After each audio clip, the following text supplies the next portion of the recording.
this information into my neck of the woods. So that's kind of like what inspired the whole coaching thing. Was I felt like there was a lot of just financial stuff out there that people that look like me didn't know about. So that's what kind of prompted the whole coaching situation. That makes sense because as a financial advisor in my career, I saw a lot of the exact same things. Okay. Someone would sit down and say, here's my tax form. I'd look at it and try to keep a straight face because it's like $1.7 million that they made, you know. What, like in a year? In a year. Like, I'm like, that's so crazy. What is this? How are you doing this? And why didn't I know this?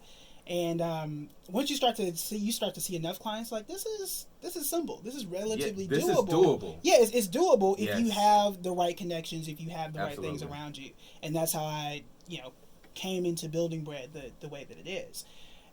Going with what you said about the ignorance that we can see in the community, which is unfortunately very common, just generally.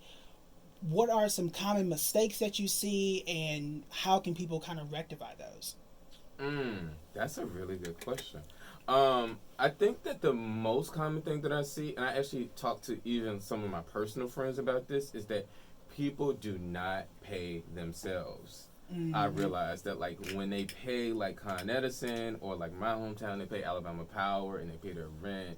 And I think people even go like as far as like doing the stuff that they want to do, like buying new shoes and paying for a plane ticket and all that type of stuff, like before they actually sit money to the side for themselves.